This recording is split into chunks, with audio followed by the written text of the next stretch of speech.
4 দিনের সরকারি সফরে যুক্তরাজ্যে গিয়েছিলেন অন্তর্বর্তী সরকারের প্রধান উপদেষ্টা ড মোহাম্মদ ইউনূস।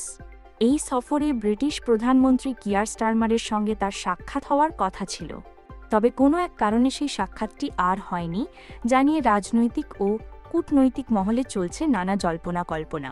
তবে সাক্ষাৎ না হওয়া বিষয়ে ব্রিটিশ সংবাদ মাধ্যম বিবিসিকে খোলামেলা কথা বলেছেন ড ইউনূস।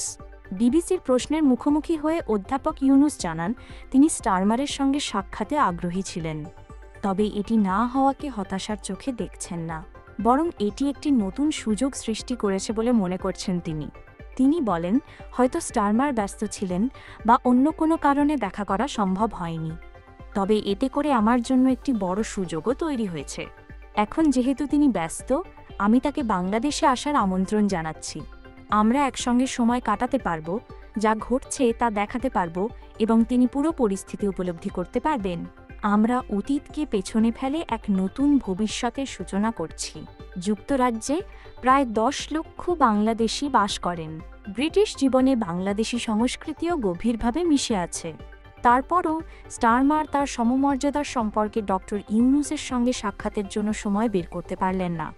এই প্রসঙ্গে এক প্রশ্নের জবাবে প্রধান উপদেষ্টা বলেন, আমি জানি না আমি হতাশ হব নাকি তিনি কোন কারণে একটা সুযোগ হারালো আমি জানি না। এজন্যই বলেছি, বাংলাদেশের পরিস্থিতি উপলব্ধি করবেন, এই মুহূর্তের মর্ম বুঝতে পারবেন। সাক্ষাৎকারে লেবার পার্টির এমপি টিউলিপ সিদ্দিকের প্রসঙ্গ ওঠে। ড ইউনূস টিউলিপের সঙ্গে সাক্ষাৎ করবেন কিনা জানতে চাইলে তিনি সাফ জানান, না, আমি দেখা করব না। এটি একটি আইনি প্রক্রিয়া এবং আমি সেই প্রক্রিয়ায় হস্তক্ষেপ করতে চাই না। বিবিসির ওই অনুষ্ঠানে টিউলিপ সিদ্দিককেও অংশ নেয়ার আহ্বান জানানো হয়েছিল। তিনি অংশ না নিয়ে বিবৃতি পাঠিয়েছেন। বিবৃতিতে টিউলিপ জানান, ড মোহাম্মদ ইউনূস আমার সঙ্গে সাক্ষাৎ করতে রাজি না হওয়ায় আমি হতাশ। তিনি এক রাজনৈতিক প্রতিহিংসার কেন্দ্রে আছেন, যার কোনো ভিত্তি ও প্রমাণ নেই।